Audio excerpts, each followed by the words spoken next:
Dante, the old adage used to be a long time ago in football, for every freshman you started, it could equal a loss. And football has evolved.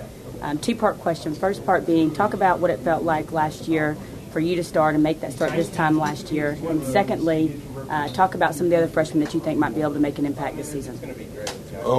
Last year, coming in as a freshman, being able to play in our first game, not only being a big game, but it was in the Georgia Dome as well. I mean, that was big. I've never played anywhere more than maybe 200 people at a game. So, I mean, that was something big. And Georgia Dome is self-explanatory, you know. So, I mean, it was real big. It was real big, and I'm glad I got to take a part in it last year.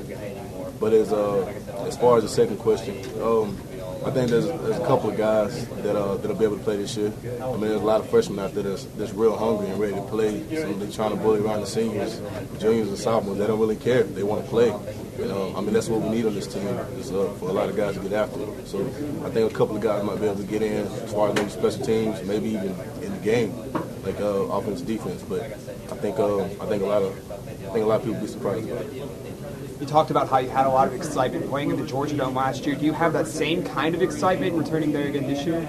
I have even more excitement than last year because last year, it was a big game with Clemson, but I think this year against Virginia Tech is going to be even bigger because I mean, as far as the polls, I mean, we don't pay too much to the polls, but I mean, Virginia Tech's kind of ranked higher than us, and I mean, it's a big amp about the game.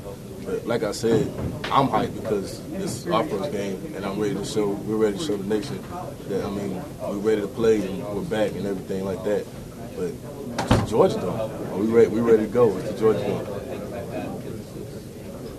Coach Saban said a while ago that the way he looks at it, that the defense is 0-2 after the way it finished last year. You kind of feel the same way. You kind of feel like you have to prove yourself all over again, despite the fact that you did so many good things last year. That's exactly how I feel, and I mean, not just because Coach Saban says it, but just because I mean that's the defense. That's what Alabama's known for, is the defense.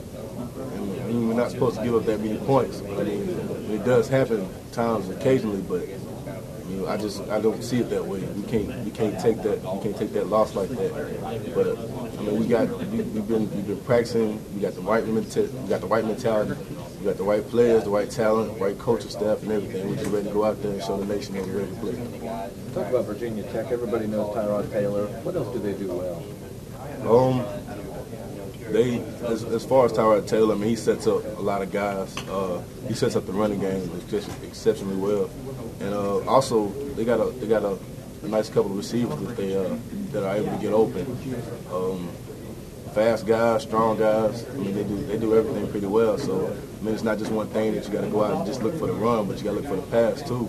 And as far as the pass, also you got to look for Tyrod Taylor to scramble around. He might not run the ball, but I mean, he'll scramble around and the guy will drift open in the end zone. So we just got to kind of keep a lock on him and keep eyes on him at all times. Last one from How hard is it when he's scrambling around back there, not to break off and get him, because he might pull up and throw? That's when we hope that the front four, the defensive line, will just somehow just come up with a miracle. I mean, the guy's fast and strong, so I mean, hopefully we just can kind of keep contained on him and not let him get outside the pocket and do those type of things.